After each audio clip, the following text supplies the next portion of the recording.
Julian Sayin didn't look like a freshman. He looked like the best quarterback on the field Saturday.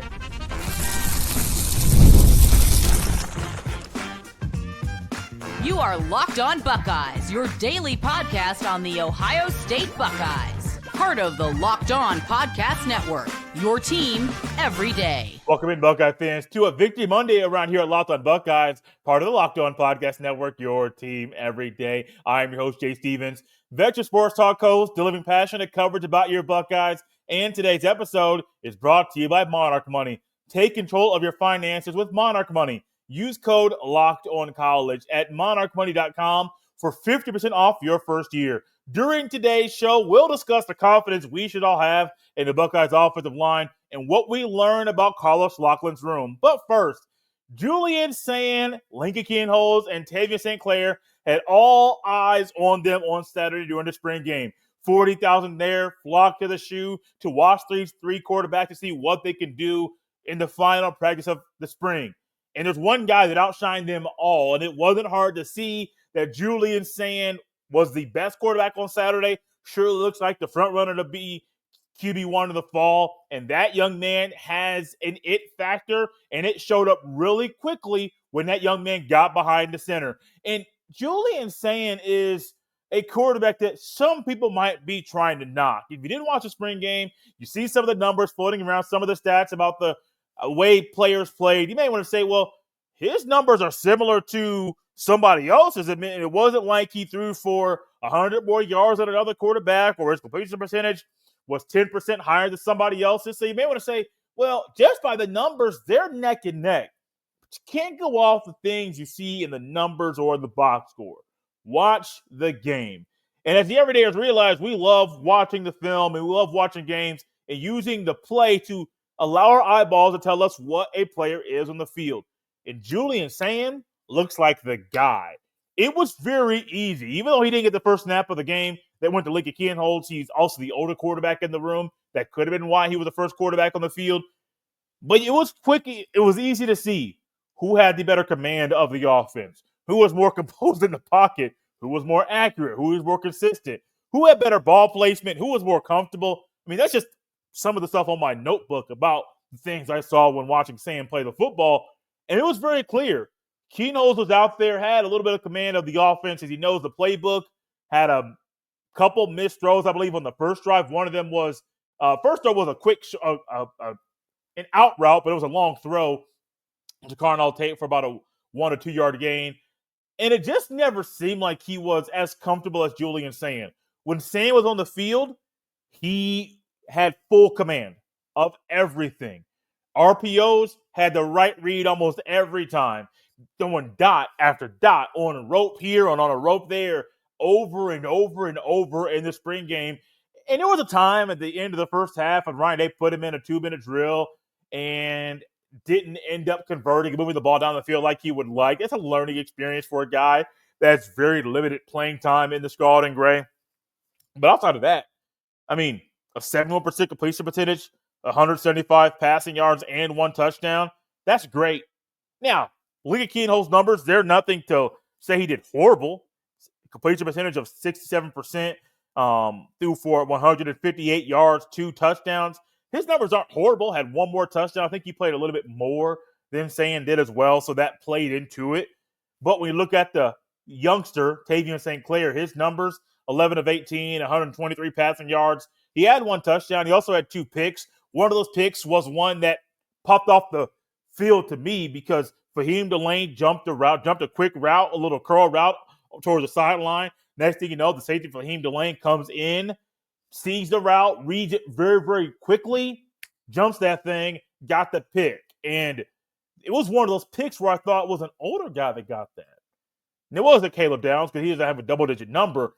But I'm thinking somebody that has a double digits got that pick because that's not something a true freshman. Oh, wait. That is something a true freshman did in Tavien St. Jalen McClain and Malik Harper, they're the 2 guys that are trying to be the running mate with Caleb Downs this year. I don't know if a true freshman is going to be there, but Tavien St. is just like Devin Sanchez. They're working their way up the depth chart and trying to make it very hard for the coaches to keep them on the sideline when the Buckeyes take the field in the fall. for Sayin to play like this, the way he did on Saturday, they have all the eyeballs on him, for him to know there's pressure. I mean, you're trying to get closer, simulate it to a game experience as you can. Now, you didn't have 100,000 fans there. You didn't have an opponent there that you weren't familiar with. So there were some things that weren't the norm when Ohio State takes the field week 1 against Texas. However, you're inside your home stadium. You're wearing a very unique jersey that's black that Ohio State wears once a year in very special circumstances. You're a guy that everyone's looking at as a 5-star kid out of high school that transferred to Ohio State from Alabama. You're the most hyped guy in the room, even more than Tavien St. Clair, who's a newcomer, who's hyped up too, but his hype ain't the same as Julian Sayin's, and Sayin didn't back down. Sayin wasn't shy of the moment. Sayin over and over and over. He quickly got into a rhythm, and then over and over and over made the right pass, made the right read, worked out very, very well for him. And got to give a quick shout out to Brian Hartline for a guy who was up being the eye in the sky on Saturday. First time calling plays there in the shoe. Did a great job. A phenomenal job. Making it easy for the quarterbacks. Now, the defense is also limited. So Hartline wasn't going up against a defense like he will be in the fall, where a defense is scheming against you and they're trying to do different things to confuse you. Patricia's defense was very, very vanilla. Not mad about it. Not mad about it at all. You want to see a vanilla defense in this moment when you know you're on TV, or even in a spring game in general, where it's guys are going to get film and guys are going to talk to people about how guys played. You're not going to show everything at all. So Patricia was very, very vanilla, but Brian Hartline knew he could take advantage of that and try to create some mismatches for the guys on offense so Sayin and Kienholz and Tavien St. Clair can look good. All three quarterbacks did good things. I think at the end of the day, if we were to fast forward to the middle of fall camp, I think we could all agree that we'd be shocked if Julian Sayin was not QB1 by that point of fall camp. It's clear to me that he's the guy. It's been clear to me the entire time that he should be the guy, and I don't think Ryan Day is going to look at a student appreciation day scrimmage or one bad practice or two bad practices to say, well, you're not going to win because of what happened in the spring. That'd be bad coaching. That would also be bad analysis. But what Ryan Day will probably do, as my guess, is to look at this, figure out what happened in that 2-minute drill, figure out why things maybe didn't go as consistent as the coaches would like for them to go, and then you march on and work to get better and to get better. Because unlike last year, or even some years that Ryan Day's been the head coach, Ohio State has to work up and ramp up very quickly in the fall. Because, was it a couple years ago, 2022, you opened up against Notre Dame at home. 2025, you opened up against Texas at home. You can't just go in there and say, we're not going to be as physical as normal in the fall. No, I think Ryan Day realized these guys need a lot of football. He allowed them to hit a little bit in the spring game. I loved every second of it. I love Quincy Porter and Aaron Scott Jr. pushing back and forth and getting a little chippy out there. I love that stuff. I live for that.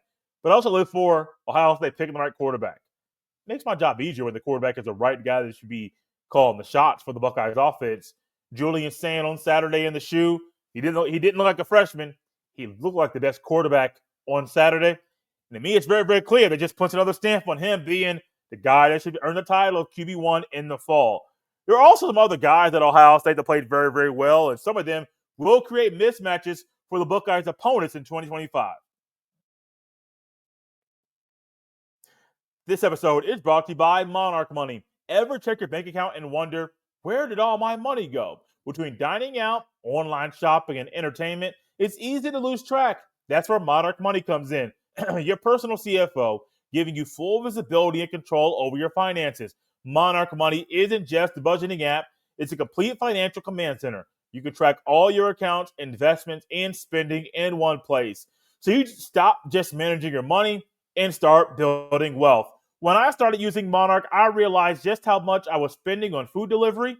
Now, I budget smarter and save more. Instead of juggling multiple apps, you can use Monarch to check your finances, track spending, and even plan long-term goals. Take control of your finances with Monarch Money. Use code LOCKEDONCollege at monarchmoney.com for 50% off your first year. That's monarchmoney.com, code LOCKEDONCollege for half off your first year. Thank you all for tapping Locked on Buckeyes and making this show your first listen of the day. Ohio State's offense was in a flow on Saturday in the shoe, and it was very fun to see some of the older guys get a lot of run and also see a lot of the younger guys, Quincy Porter, Phillip Bell, Mylan Graham being a few of the youngsters that got a lot of run and really impressed a lot of people. But one guy in particular that's a new Buckeye was a Purdue Boilermaker a year ago, Max Clair. He had a touchdown catch, and not just the play, but what happened during the play gives me a lot of confidence about what the Buckeyes offense will do in the fall. And I'm going to make a bold statement to some people, but it's going to be true, and you might already believe it too. Max Clair is going to create so many mismatch nightmares that between him and the Buckeyes receivers, there will be more headaches by opposing defensive coordinators than there have been previously. Because think about this.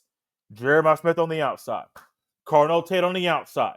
Brandon Ennis out there too. Those that three-headed monster, with the experience that those three guys have had, they might create more headaches than the receivers created for opponents last year. And then when you add in Max Clair, his receiving threat out of the tight end position, being at the end of the line, the three-point stance, or split out wide, and maybe even put him in a trips formation to kind of confuse the opposition, he is going to create so many headaches. And then you add in the fact that Will Kazmarek, who was not the receiving threat as Max Clair, wasn't available in the spring game to an injury that Ryan Day has said is not long-term. That's another wrinkle and another advantage Ohio State's offense has. Also, let's add in the fact that at the end of the day, at the end of the season, Julian Sayin might be a better passer than Will Howard. Oh, boy, it's going to be a lot of fun to watch these boys play football this year. Because I was thinking about this, and that pass that Max Clair called for a touchdown, it was a bunch formation. I believe Cardinal Tate was going in motion to the right, and then he was still more at the time of the snap of the ball, he was still close to the bunch, going away from it, so it's no longer that same formation. But inside of Max Clair, who was on the line of scrimmage, was Brandon Ennis. So if you have Max Clair, Brandon Ennis, and then a Cardinal Tate, where Cardinal Tate's going away, that's a natural motion for the defense to follow him. And then if Brandon Ennis is going to either go an inward route or to go outward route into the flats, he's bringing attention to him too. Most linebackers can't guard Max Clair. Okay, Sonny Styles was there, but Sonny Styles was in a zone. What happened? You have safeties going outside. I believe it was McClain on one, Downs on the other. There's two linebackers. I believe it was Styles and Arvell Reese. They stayed in their zone and opened up the middle of the field, and neither safety could get over there as quickly as possible. Now, for the safety's sake, on the defensive side of the ball, they are playing cover two and being very vanilla. So you may want to say, Jay, in a regular game, the defense wouldn't be playing that, and they might defend it better. That's a possibility. But another possibility is it's going to be very hard for Ohio State to play against a team that can defend that. Where you have two of your top three receivers on one side of the ball with the tight end, who was the best tight end in the Big Ten a year ago, right there in the middle, and you have to quickly decide where everybody's going. Are you running man-to-man? Okay, that may be a mismatch because one of the guys might be beat off the line, or it could cause a mismatch because one guy could follow one of the receivers, leaving Max Clair wide open or in a one-on-one favorable situation. There's a lot of different things going on with that play in particular. But when I think about just the Buckeyes tight end room, along with the receivers, Ohio State legit has 5 receivers that can play this year. Jeremiah Smith, Cardinal Tate, Brandon Ennis, Mylan Graham, who played phenomenal ball. I believe he had 90 receiving yards and a touchdown on Saturday, at least one touchdown on Saturday that I can think of off the top of my head. And then you got Bryson Rogers, who he got forgotten. But when you think about Mylan Graham, yeah, he's running number 5, similar to Garrett Wilson. Okay, like there's a connection there. Very athletic, freakishly athletic, similar to Garrett Wilson. Okay, like there's some similarities. He's a freak over the middle. Okay, Garrett Wilson could do some things over the middle too. Oh wait, got some open field speed that puts a little burst and a fear in the opponent. Garrett Wilson had that too. So, like, there's a lot of similarities about these guys. But for Bryson Rogers, a lot of people aren't talking about him right now. But being one of the better route runners at Ohio State, that's Bryson Rogers. And I do think there's 5 receivers at Ohio State can play in the fall. But then think about the tight end room. Will Kazmarek is still a receiving threat, but he's not the receiving threat that Max Clair is. You got Bennett Christian. Jelani Thurman looks more the part that he's ever been. You got those 4 tight ends. I don't think LeBlanc is going to play this year. I don't think that at all. But if Ohio State has a 4-headed monster in the tight end room and Jelani Thurman is a different player than the other 3, watch. Talk about goal line nightmare. Talk about 4th and 1 on your own, on the opponent's 41, trying to go on in. Talk about a nightmare for the opponent. That's what Ohio State has right now. And it's very fun seeing that unit, seeing that offense flow like it did, and see, almost say Garrett Wilson again, seeing Mylan Graham catch those balls and then quickly get upfield. It was very similar to a play we detailed after the Student Appreciation Day scrimmage, where Mylan Graham caught the ball. You could tell when his foot hit the ground, buddy, there was a burst when he was going upfield. It's going to be fun to watch these guys, man. It's just unfortunate. I'm getting a little, not sad, but it's just unfortunate that Ohio State is in a moment right now, like every other school in the country, that after your spring game, you have to wait till August, some maybe till September to play football. I mean, real live football. That's sad, man. I mean, you may be like me trying to watch the UFL over the weekend. I saw one game. What was it, like 3-3 or 3-0? Heading into like the 4th quarter. I'm like, this is not fun. My quarter may be wrong on that, but it was just a very defensive slugfest. I tried to watch 5 minutes of it, and I'm like, no, this is not the kind of ball that I want to watch. But then turned the game on Saturday or Sunday afternoon, and there was a couple teams. One was the team that plays in the state up north, and I forget who they were playing, but it was very competitive. A lot of scoring going on. I'm thinking, man, this is nice. Some of you might live in an area where there's an indoor football league team there, or I don't know, an arena football league team there. If you may go there and watch that football, and you may like, man, this is going to satisfy the itch to a degree.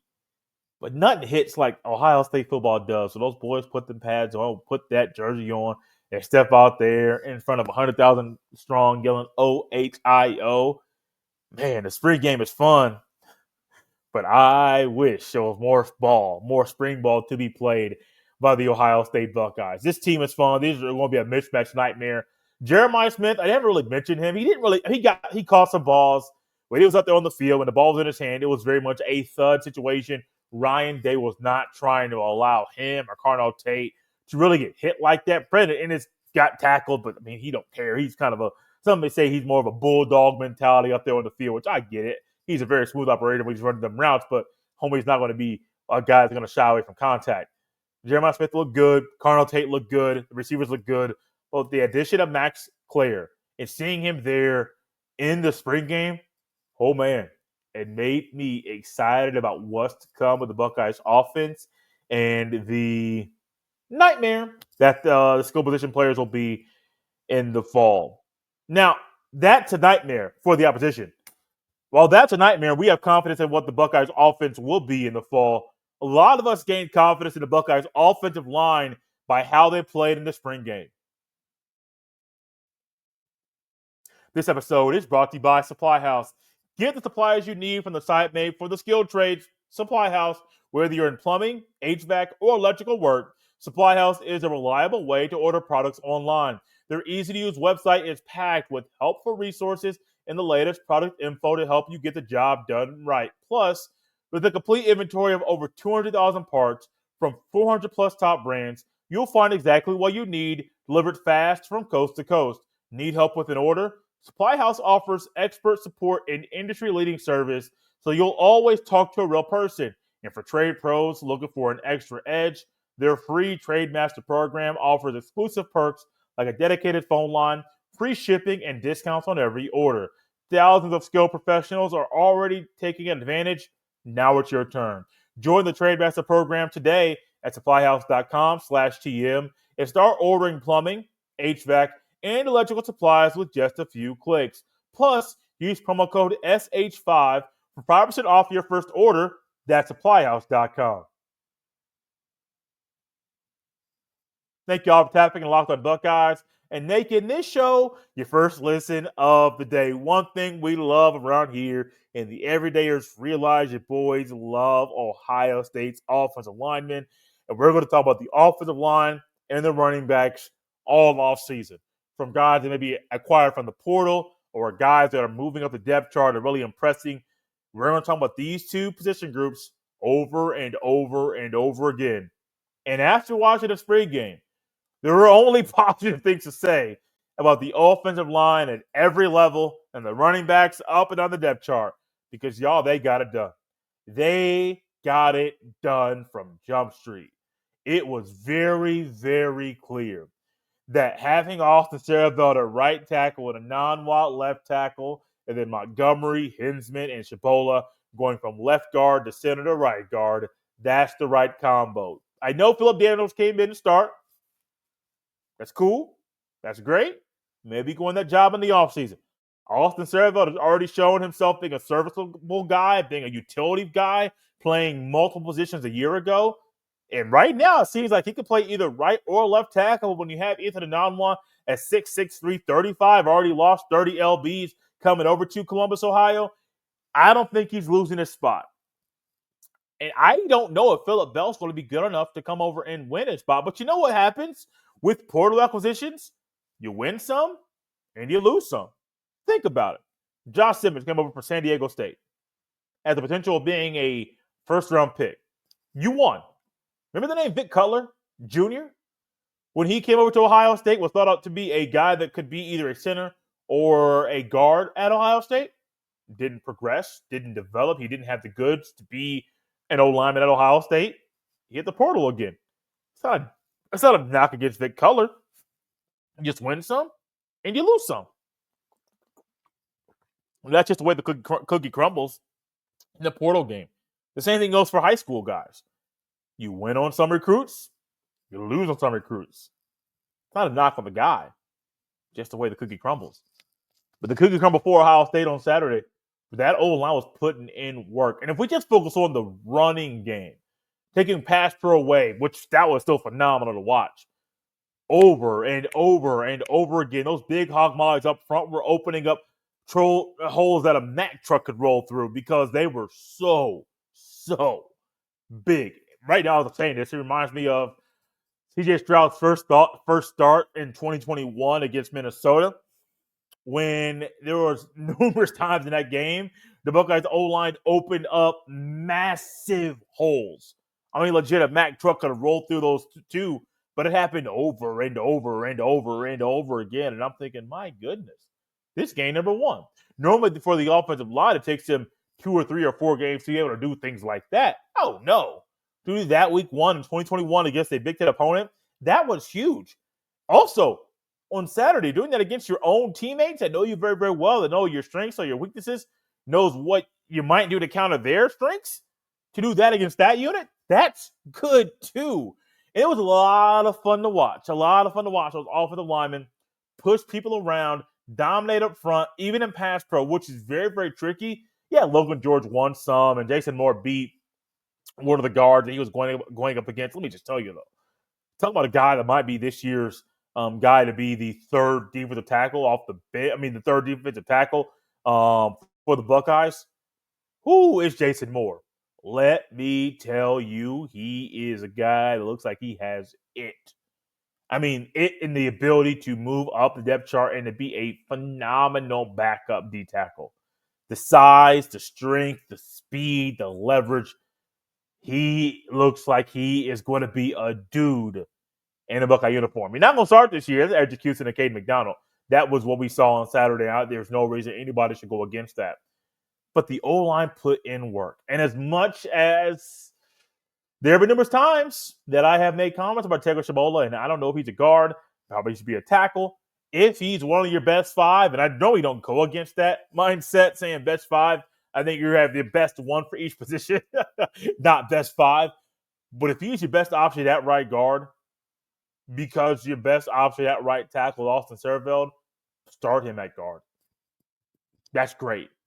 A year ago, I thought that Josh Fryer would have been better at guard than tackle, but he was your best option at right tackle, so you start him at right tackle.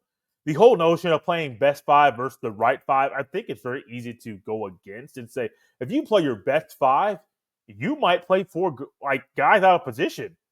What was it, 2022 or 20? I forget what year it was. There's a year Ohio State started 4 tackles. And what happened? Things weren't really that great for the O-line that year. Yeah, they got the Buckeyes won a lot of games, but man, it just didn't always look the best. Okay, they played the best five at that point in time. I think this year and every year, you play the best guy for each position. And I don't think playing tackles at guard is really, most of the time, not the best thing for that position. While I say that about Teker Shabola, and I don't know if his best position long term is at guard, he's making it very, very hard for Ohio State to not start him this year. Also, side note, I've really talked about this. He was dealing with an injury a year ago. Austin Siereveld was dealing with an injury a year ago. Jaden Fielding was dealing with an injury after week number 3. So, like, the O-line issues, a lot of the times that guys are getting pulled and guys are rotating, it wasn't because they weren't capable or competent. They were just hurt. And they could only go so long because they were hurt. Jaden Fielding, some of the kicking issues, he was hurt. Now, you would still think that Ohio State would have a competent backup to come in and replace a guy who was clearly struggling. No. Punting. You would think Ohio State would be a school that would have a guy that could come in and replace a guy because they're struggling. They didn't. Who was at a knock on? Ohio State. What is one of the toughest positions to recruit? Specialist positions. Long snapper, punter, and kicker. But that stuff is difficult. What do I know about recruiting a kicker? I don't know nothing. I can look at your numbers. I can look at you in big games on the film and look how you play, look how you kick. I don't know what it takes to be a recruiter that knows how to find a guy that is that dude at punting. I have no idea. Get a guy off the soccer team? Great. Cool. That's fine. Is that the only thing? Probably not. I don't know what the trick of the trade is. I wish I did. But a year ago, where Ohio State didn't have some of those backups, a lot of the times those guys are just hurt. Well, right now, maybe find a Tegra at full strength, and also Siereveld at full strength. Be that guy that makes the right side of the O-line the strong side. Got on left side, strong side. I'm not gonna do the full volume now. I got people in the apartment that are asleep, my wife and my son. I don't want to be the guy to wake everybody up. What you doing? I'm just doing a podcast, man. Just having a little fun on a Sunday evening talking about the Buckeyes. But, you know, the Buckeyes are going to be a team that's going to scare a lot of people. We talked a lot about the offense today. Quarterbacks, O-line, running backs, skill positions. We're going to talk about the defense tomorrow and dive into the Buckeyes defense in the spring game. What we liked, some pros, a linebacker that I think might be pushing to play consistently in every single game. Not going to say who. You might have a guess on who it is. We'll dive into that tomorrow right here on Locked on Buckeyes. And thank you for making Locked on Buckeyes your first listen today. For your second listen, check out the Locked on NFL Draft with Damian Parson and Keith Sanchez. As your favorite collegiate players get ready for the next level, get the latest draft rankings, rumors, and news every day. Find Locked on NFL Draft on the YouTube or wherever you listen to podcasts. You can follow me on any social media platform or jstevens07. Send every email to jstevens317@gmail.com. This has been Locked on Buckeyes right here on a Monday. We'll see you next time.